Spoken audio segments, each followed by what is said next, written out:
Hard Times by Charles Dickens. In this PowerPoint presentation, we shall critically analyze the chapters of this novel. So let's start. Book 2, Chapter 1, Reaping. Book 2 is titled as Reaping, and this chapter 1 is titled as Effects in the Bank. So we find that in this chapter, uh, the description of Coketown is given, and it opens book 2 with the description of Coketown, and it shows the oppressive nature of the pollution that prevails in this town, because the air is also smells, the air also smells of oil and is very thick. Like I always said that Coketown is a place where there are smokestacks, okay, and it absolutely obscures the town. Even the buildings have got hidden on account of this extreme pollution. Just as we find that the individuals, the workers are also, their expectations, just as their expectations are obscured, and their individual humanity is also obscured by the expectations of the factory owners, because we know that they are paid low wages and they are made to work for long hours. With this chapter, several developments take place in the plot of the novel. Now, by this time, we find that Mr. Bounderby and Louisa Gradgrind have got married, and Mrs. Parsit is also employed in the bank where Bitzer, Mr. Gradgrind's favorite student, also works as a porter. But then there he also serves the role of a spy.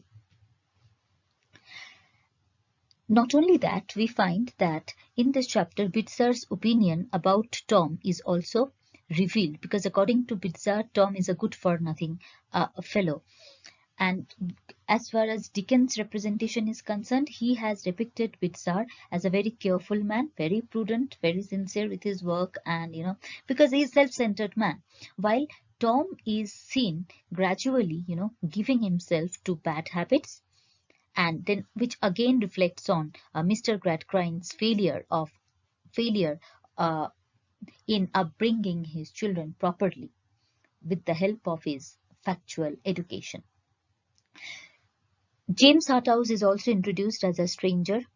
Now, James Harthouse is represented as someone who is rich, who has got several opportunities in his life, but he's very much bored. And that's why he always looks for several interesting things in order to relieve himself of his boredom.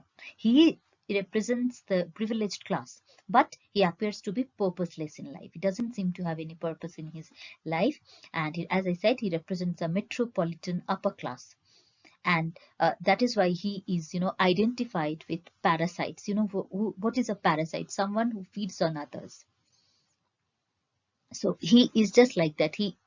James Harthouse is an individual who always utilizes others in order to get rid of his own boredom.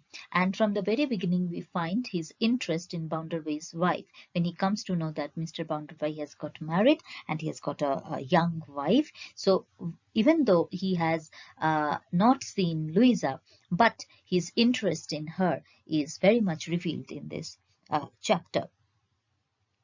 Not only that, here we find that Mr. James Harthouse, he's also depicted as very handsome, very well dressed, but he's very casual at the same time. And Mrs. Parsit is also begins to also admires him because of his superficial good manners. But as far as his appearance is concerned, it makes Bitzer think that he's a gambler, because gambling is an activity which Bitzer completely disapproves of.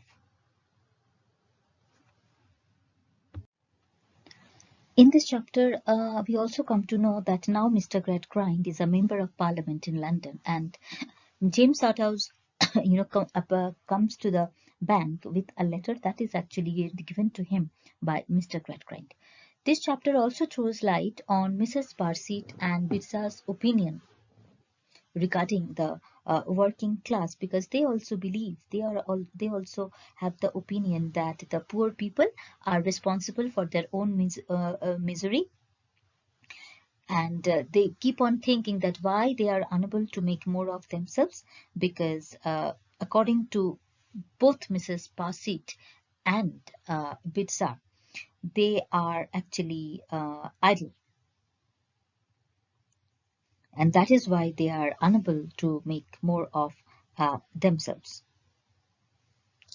So this chapter is significant because now we can see the situation in the bank where Mrs. Parseet works, where Bitzar also works, and apart from that, James Harthouse's interest towards Louisa Gradgrind, even without having seen her, is revealed in this chapter, because when he comes to know that Bounderby is married and he has got married to a young woman. So this is a strange interest that as readers we note in this chapter. And in fact, even Harthouse's surprise is also revealed when he discovers that she is very attractive and much younger than her husband.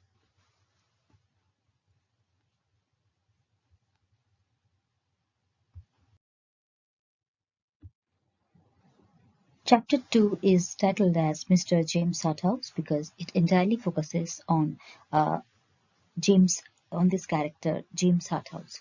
So the chapter begins with the introduction of James Harthouse.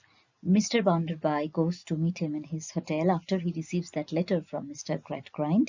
And as I said, James Harthouse is depicted as a man who represents the privileged class, but despite having all opportunities, all privileges, he always seems to be bored. And then after Mr. Bounderby goes to meet him in the hotel, later on, there he expresses, in the hotel, he expresses his views about the conditions of towns and factories.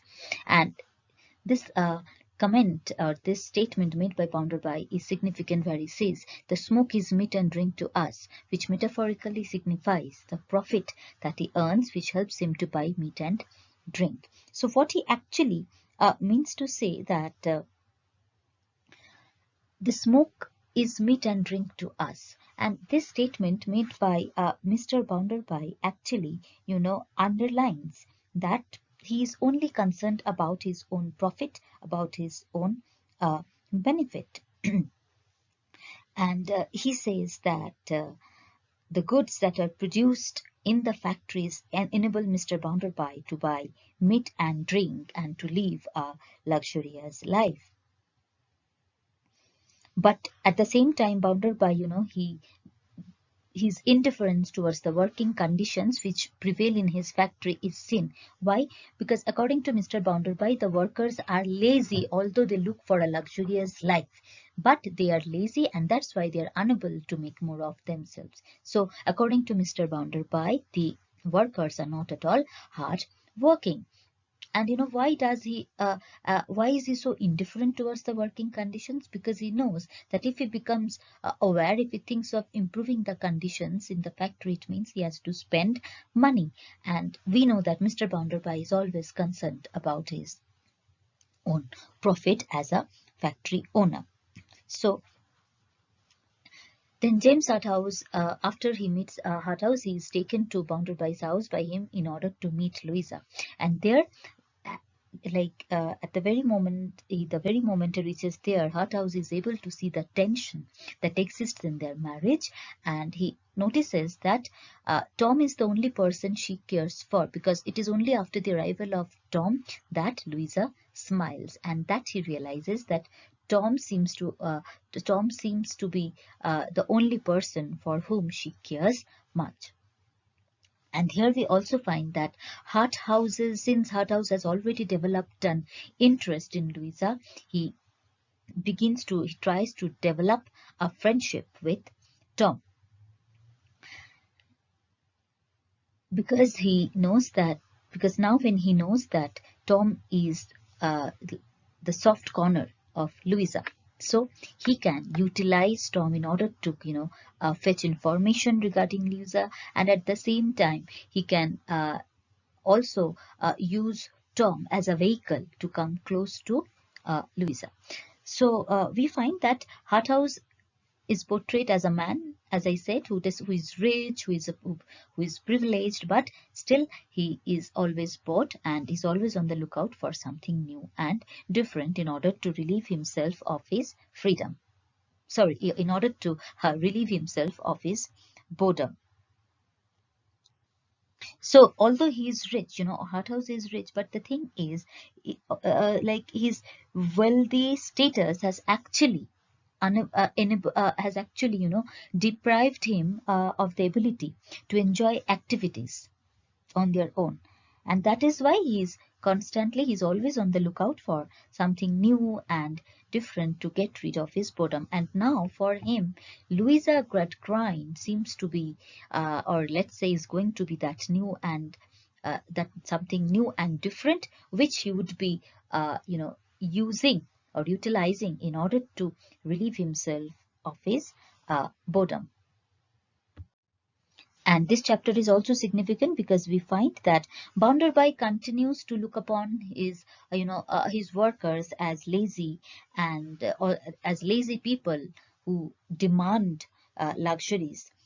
But he never takes into concern that they are actually overworked, exhausted people who require basic necessities for their living. All these are completely disregarded and not into take and not into take and never taken into consideration by Mr.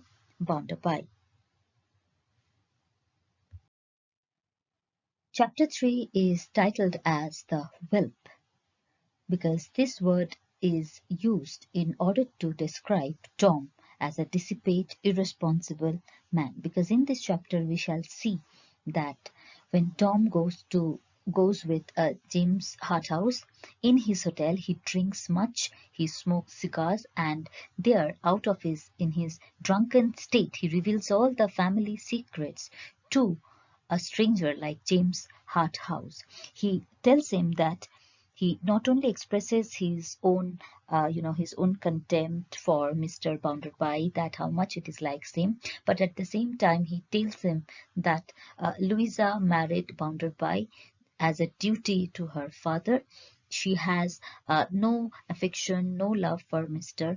Bounderby, and that because Tom requested her to to help him keep his job at the bank, because he's very much aware how much his sister is concerned about him.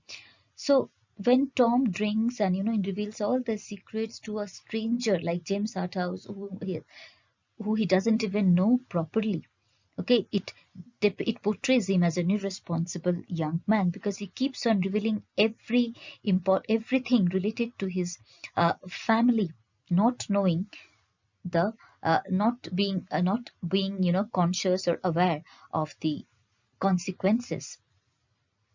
Because we find that Tom is not at all aware of the nature of James Harthouse, what kind of a man he is, because we as readers know that he is a man who is selfish and who only looks for selfish amusement to relieve himself of his boredom, which means that he doesn't bother whether it harms anyone or not. Even if it does not harm, then too he is not bothered, but he's only aware of his own fun, entertainment, or let's say his own selfish amusement. And here gradually we find that Harthouse's interest develops in Louisa. Gradually it develops because now when he learns that Louisa's marital life is a total failure, it is actually a loveless marriage, so he thinks of having an affair with her. As far as Tom is concerned, his behavior makes him equivalent to an infantile. He appears to be an adolescent boy who lacks maturity and whatever, since he also expresses his contempt for his family and he always thinks of taking revenge. Okay. So it appears that he's unable, to come to terms with his deprivations, that whatever he has been deprived of, is unable to reconcile with that. Not only that, the way he drinks in front of James Harthouse, it also shows that the kind of disreputable life he leads, that he has already started, he's already on the wrong path.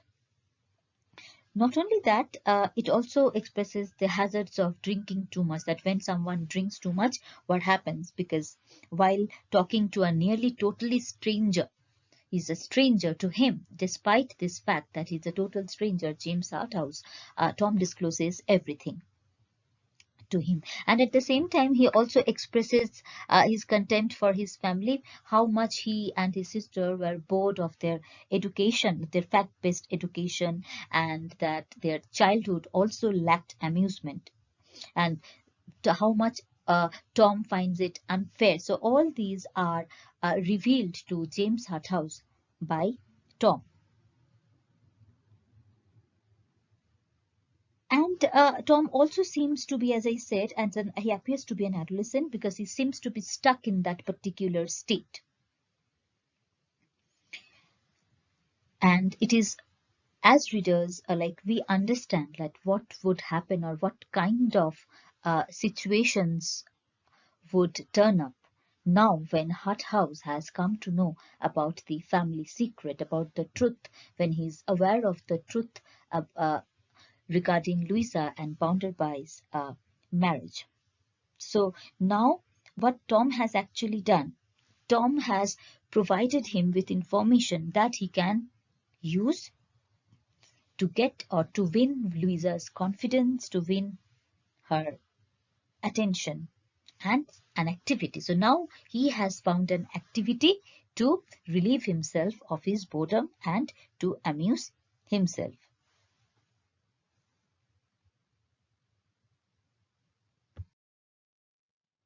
Chapter 4 is titled as Men and Brothers, and here another character, Mr. Slackbridge, is introduced as the union leader, under whose leadership the factory workers would form a union. So Slackbridge appears to be a mob operator, and he seems to influence the factory workers to form a union of their own in order to fight for their rights and demands. But as far as Stephen is concerned, Stephen Blackpool refuses to be a part of the union, and that, makes Slackbridge attack him. And he also influences the workers to consider him as a traitor, and therefore Stephen Blackpool is ostracized. He's excommunicated. But although this, although Stephen expresses his that, although he expresses that he doesn't have any ill intention against the factory workers, but that he does not want to be a part of the union for his own personal reasons. Actually, the reason is Stephen has promised Rachel not to get into any trouble, and it is because of this promise that he's unwilling, he's completely reluctant to join the union. But then this decision on the part of Stephen makes the factory workers who are now at present, under the influence of Slackbridge, begin to consider him a traitor. They simply, after this incident, they avoid him completely, though Stephen continues to work there. So here we find that why does Slackbridge, attack Stephen? Because we know that a union becomes successful only when when all the factory workers, when there is a good deal of membership and all are willing to be a part of it. And since Stephen refuses to be a part of it, despite his assurance that he has no bad intentions against them, still they continue to doubt his honesty, suspect him, because they feel that their union might not become successful on account of this. And in this very situation, we also find that when the union is being formed by the factory workers under the leadership of Slackbridge, it shows that how it throws light historically that how factory workers began forming their labor unions in the middle of the 19th century as a response to difficult and dangerous working conditions and low wages. In other words, in order to fight for their rights and demands, they started forming labor unions. As far as Slackbridge is concerned, he is,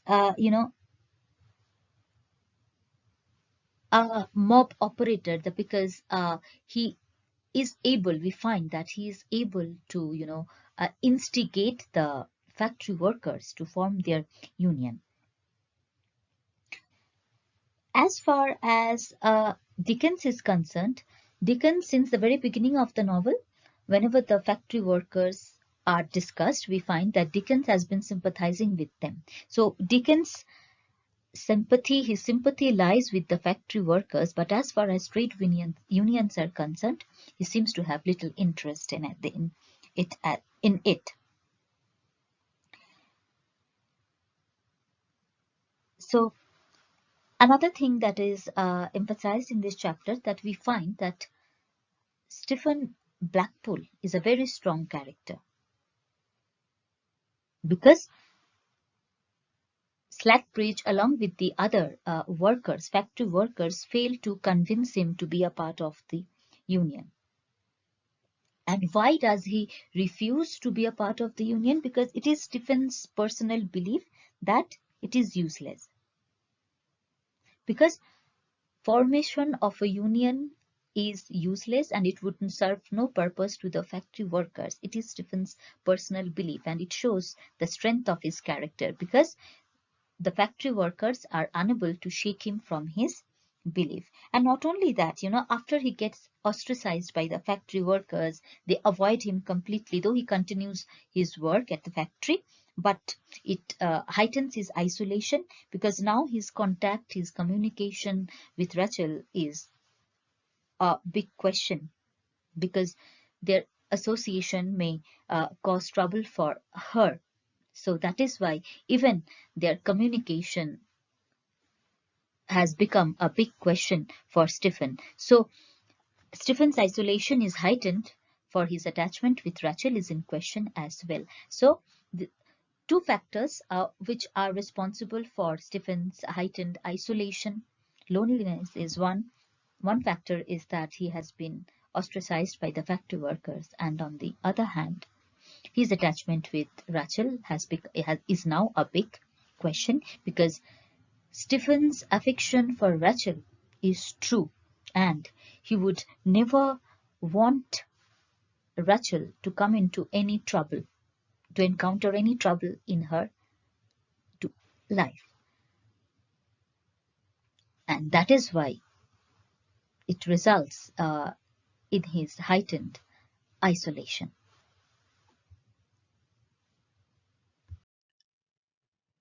Chapter 5 is titled as Men and Masters because here we find a very important conversation taking place between Stephen Blackpool and Mr. Bounderby. Although Stephen Blackpool has refused to join the union, but he is very, very compassionate towards them, and the way he tries to speak for the workers' rights and informs Bounderby about the kind of complaints they have, and also tries to explain their plight, their miserable condition, and defend their interests. It angers Mr. Bounderby. Stephen's refusal, that as to why he has, refused to join the union, is questioned by Bounderby, and he simply informs him that since he has promised someone, so that he would never become, he would never, he has promised someone like not to join the union, so he has not joined. That's it. That's what he tells Mr. Bounderby. But now when he begins to question the role of the factory owners, like for Mr. Bounderby, for factory owners.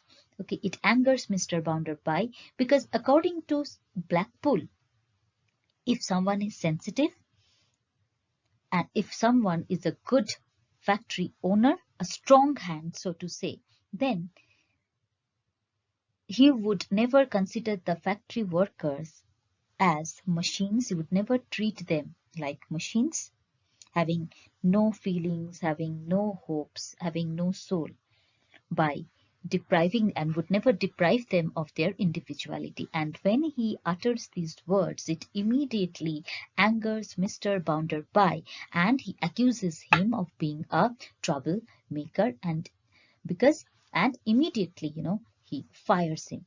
He gives him notice to leave the factory. So as a factory owner, we find that Bounderby finds a threat in the questions that are asked by Stephen Blackpool. Why? Because he finds that if workers, if workers like Stephen come up with such questions, if they begin to question the status quo, then it means a threat to his own position. And we know how much he is, uh, concerned about his position, his state, his social status. So despite Stephen's, compassion for the fellow workers who have rejected him, we find that it is not at all appreciated by Mr. Bounderby. Now, one thing Stephen also points out in this chapter, that he doesn't know whether that what he doesn't have any clue about the solution for this very situation, and he also knows that even Slackbridge is unable to get to the root of the problem, and that it is his belief that did not allow him to be a part of the union. So what we find in this chapter, that Stephen's saintly Christian nature is depicted in his compassionate attitude towards the fellow workers. So although he is not a very highly educated man, he has got little education, but this sense, this unerring instinctive sense, that is, he has the knowledge, like he is morally conscious, that makes him differentiate between the right and the wrong. That is very well depicted in this chapter, that he has this instinctive sense and he is able to differentiate between the right and the wrong, that makes him not to join the union and at the same time speak in favor of the workers before a man like Mr. Bounderby, and the long speech that he gives, that he delivers, and it also shows his eloquence. And this eloquence is not the result of his education, because we know that he has received little education, but whatever he says with full conviction, it is all this, his eloquence actually results from his deep beliefs, from his firm convictions. And Stephen also believes that Slackbridge can never get to the root of the problem and resolve the problem, because even Slackbridge is a self-interested man, and that is why it is not possible for him to solve the problem. And one more thing is that, when Stephen tells Bounderby that, when he talks about the low wages, the long hours, for the long durations for which workers work in the factory, he also points out that when they see that factory workers are given no incentives, so they'd hardly get motivated, and when decisions are made, the owners, the factory workers are it is taken into it is proved that the factory workers are always right and the workers are always wrong. So these kind of questions threaten Bounderby's position as a factory owner, and that makes him accuse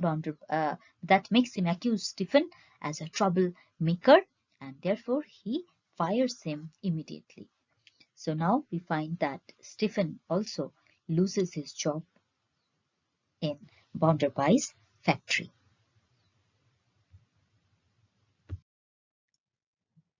Chapter 6 is titled as Fading Away. So after Stephen gets fired by Bounderby, he meets that same mysterious old woman once again once he comes out of Mr. Bounderby's house, and this time he finds that she is with Rachel. And gradually we find, the mystery of Mrs. Pegler increases by the ambiguous reference, because now after this we find that when he goes to Stephen's house along with Rachel, and there she has a cup of tea with them, and she refers to her long lost son, and the way she shows her obvious interest in Bounderby, the mystery, it gradually heightens the mystery, because because we do not understand what relationship this old woman has with Mr. Bounderby. And then Stephen also discloses his news of getting fired from his job by Bounderby to Rachel. And in the meantime, what happens? Tom and Louisa also arrive, and Stephen's courage, the way he defends his fellow workers before Bounderby, is appreciated by Louisa Gradgrind, which shows her sensitivity at the same time. And then after this, we find that when Tom has a very secret talk with Stephen in this very chapter. So after Louisa, she expresses her sympathies towards Stephen for having lost his job, and then she also, offers him some monetary help, though then the full money is not taken by Stephen, yet he takes only £2 just to meet his travel expenses, and also promises to repay her, which again highlights his honest nature despite being so poor. And before they leave, the visitors leave, Tom shares a secret talk with Stephen, telling him that he might help him in having a job. So he also advises him to wait outside the bank in the upcoming week after the bank closes. Okay, it's because then if he if he's able, then he would help him with a job. He would help him get a job. And he asked Stephen to wait outside the bank for the news of a potential job. And this very advice from Tom appears to be very, very suspicious, because now we understand as readers that Tom seems to hatch his own plot. He seems to have his own scheme to feed his own interests. So what we can say that this plot, actually this chapter drops several hints about the plot's direction, like in which direction the plot is going to move, and it also drops hints about the characters, like the relationship between Mrs. Pegler and Bounderby. Some hints are dropped in this chapter, though it is not made clear what relationship she has with Mr. Bounderby. So as far as Stephen Blackpool is concerned, we find that the trouble he has got into now, he was not supposed to be in it. So the troubled outcome of his actions are the direct opposite of his intent. Why? Because he never had any ill intentions against the fellow workers, and he never wanted to create any trouble for the factory. So he has, actually, despite being compassionate, despite empathizing with the workers, he got into this worst trouble possible at work. And now he has to leave Cooktown and Rachel to find a new job for his survival. So what we can see, that this shouldn't have happened with Stephen Blackpool.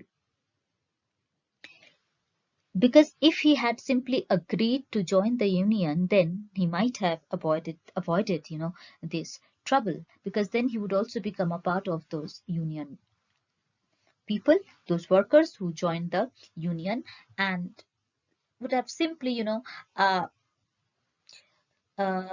raised his voice against Mr. Bounderby, rebelled against the employers. That's it. And this outcome, this result, this wouldn't have been the output of his actions. But being an honest man who has his own convictions, this has finally landed him in the worst trouble possible. And in this chapter, we also get to see the way Louisa appreciates Stephen's courage, and when she offers she offers some monetary help to Stephen, it shows that although she has received education based on facts, but it has not deprived her of her basic emotions, feelings. So Louisa's sympathy for Stephen, and her desire to help him show that for all her like despite her upbringing on factual education, she still has compassion. She still has sympathy for others. So she has not grown up to be a heartless woman. And the instructions that are given to Stephen by Tom indicate that, as I said, that Tom has already hatched a plan. He has already formed the idea of robbing the bank and throwing the blame on Stephen. And that is why, now we find Tom utilizing. So now we can again see that utilitarian attitude. So now Stephen is completely utilized by Tom to fulfill his own vested interests. So Tom appears to be a scapegoat. He's made a scapegoat by Tom, because now he knows that Stephen would leave Cooktown in order to look for a new job. So he is the one who will be suspected of having grudge against Bounderby because he has been fired by Bounderby, and so in order to take revenge, he has looted the bank, he has robbed the bank. So now we can see like what kind of a man Tom has grown up to be, that how immoral he has become, and how self-interested, self-absorbed man he is. And that is very much evident from his immoral actions, unscrupulous actions. And then, in this chapter, we also find that when Tom and Louisa arrive in Stephen's house, Mrs. Pegler, gets a panic because she thinks that maybe Mr. Bounderby has come. So she's afraid to meet him. So this is another point which heightens the mystery regarding Mrs. Pegler's relationship with Mr. Bounderby. So as I said, this chapter is significant because it throws hints about the characters, and now we already know that what kind of situation is going to come up and what kind of problems Stephen Blackpool is going to encounter. So it also shows, so these hints provide the readers with the plot's direction at the same time.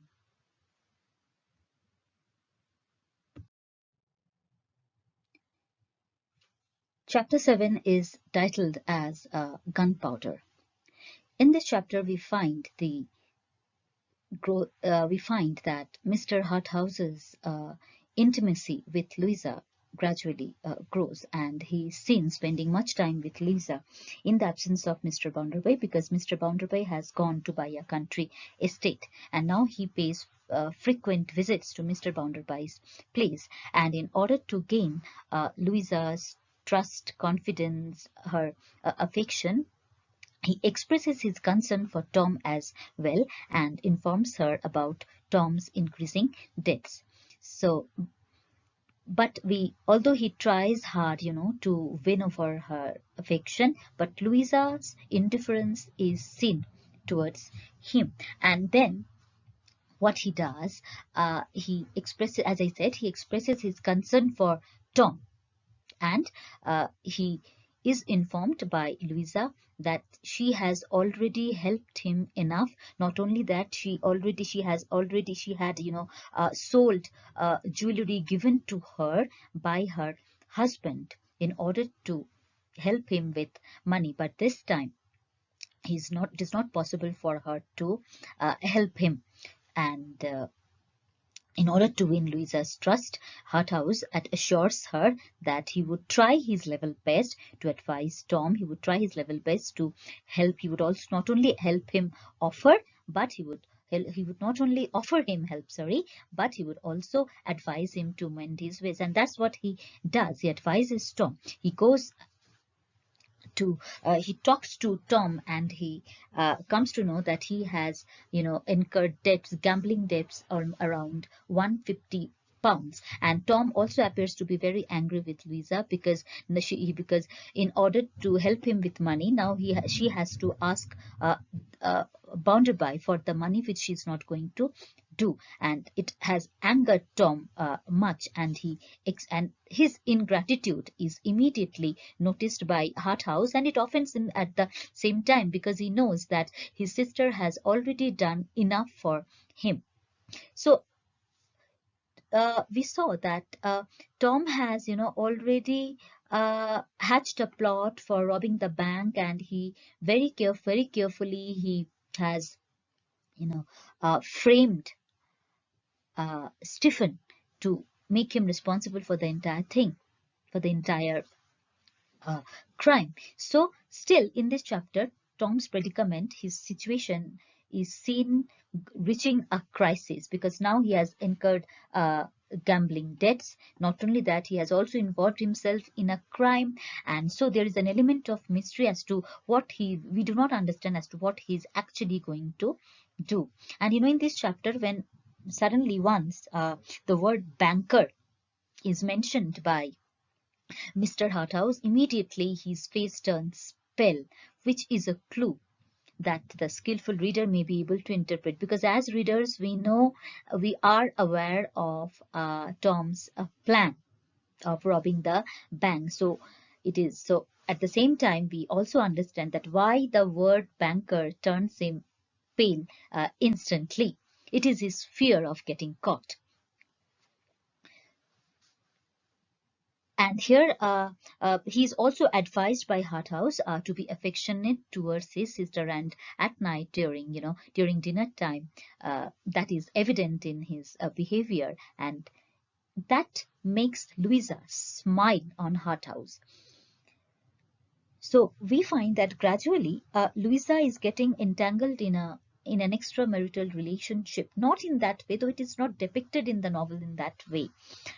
But she is actually getting entangled in a relationship with Harthouse, and who tries his level best to exploit her blind affection for her brother Tom in order to make her grateful to him, because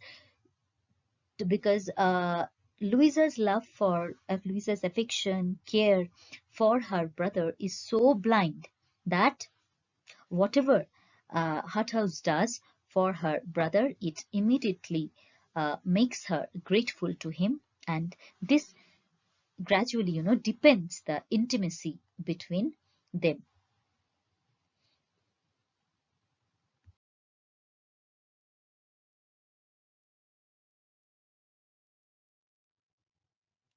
Chapter 8 is titled as Explosion. Naturally, the gunpowder is actually the plot hatched by Tom, and that is going to explode now in chapter 8.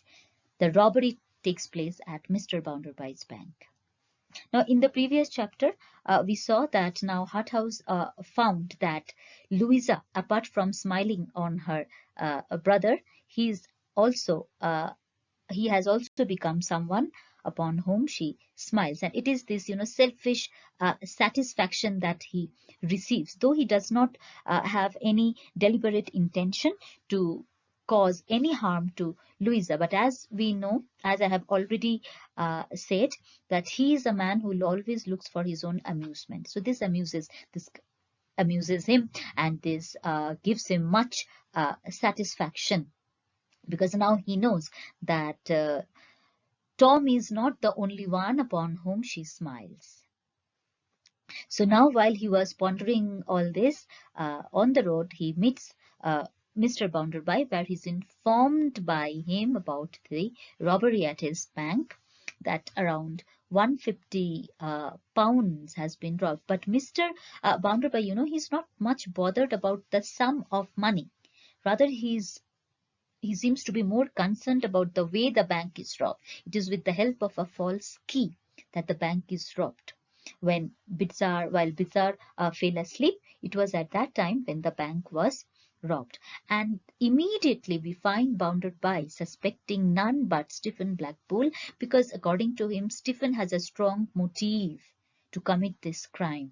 And at the same time, Mrs. Parsit also testifies that she had seen Stephen loitering around the bank for the last few days, because now we know that Tom had advised Stephen to loiter around the bank, because he assured him that he would try to get him a job. So in order to receive the news of a job, good job, he deliberately, very skillfully planted Stephen outside the bank and made him loiter there, roam around the bank for few days. So taking into account Stephen's present condition, that he is jobless, he has no money, and that he has been fired by Mr. Bounderby, so everyone's suspicion gets directed towards him. He's committed although we know that Stephen has not committed the crime, still everyone suspects him. In this very situation, Harthouse and Louisa, they suspect Tom because they think that Tom has a far better reason, far stronger motive to commit the crime, because he had gambling debts, and the amount that has been stolen from the bank, 150 pounds, would help him in clearing his debts. But still, Louisa's blind affection for her brother makes her, blind to the fact, to the truth as well. And as a sister, it becomes easier for her to keep away these thoughts aside and consider her own brother innocent and place the blame on a stranger. So what Louisa does, she simply puts this fact, this truth aside. And that very night, when Tom returns home, he is questioned innumerable times by Louisa if he has anything to confide in her, if he has anything to tell her. But Tom in a very outright manner, simply declines, saying that he has nothing to say, he has nothing to share with his sister. And then when Louisa leaves his room, we find Tom in a crying fit. Cries, which reveals the first time that when he appears, to feel guilty for abusing his sister's trust, because we know that Tom has been simply encashing Louisa's blind, selfless affection for him, and for the first time we find him, feeling guilty for that. But still, since in Dickens's terms he is considered a human failure. Why a human failure? Tom is considered a human failure in Dickens's terms because despite this feeling of guilt, he's beyond change. And he's not even repentant for his actions. Though he only feels sorry for the trouble that he has brought on his sister, but apart from that, he is not at all repentant for his actions. He continues to be that irresponsible, dissipated man-child who is not grown enough, who has failed to come of his age.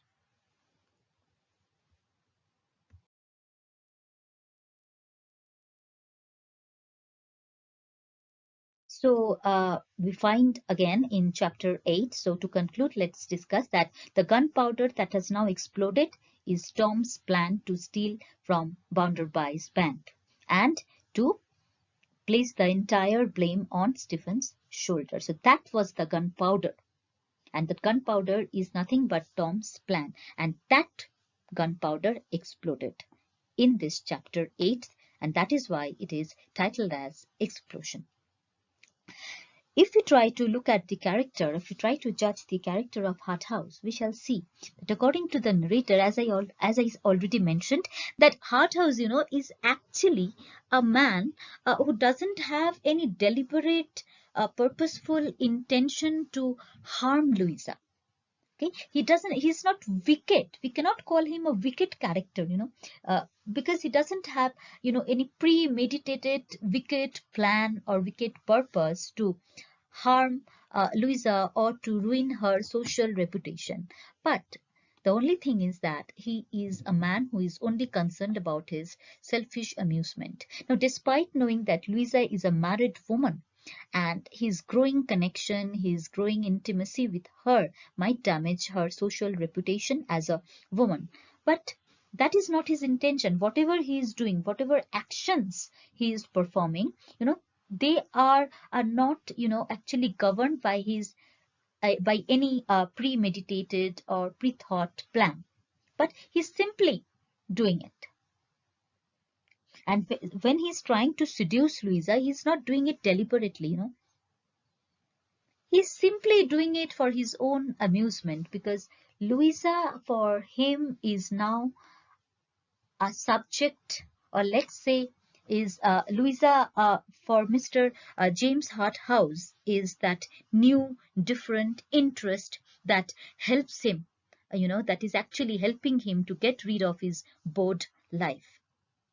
So he's indifferent, he's purposeless. And he's indifferent to what?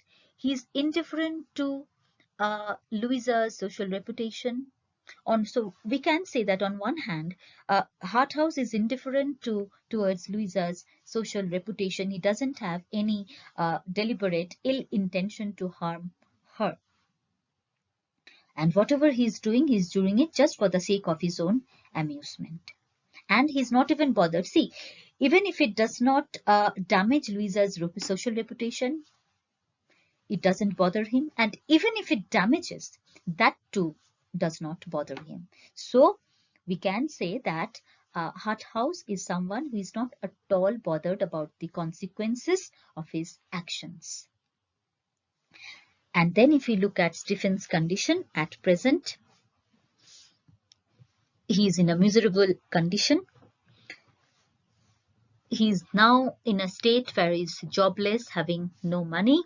He has been fired by Mr. Bounderby, and it is this very predicament, or let's say it is this very plight of Stephen that makes Bounderby and the other characters suspect him all the more for the bank robbery. And with this, chapter 8 comes to an end. Thank you.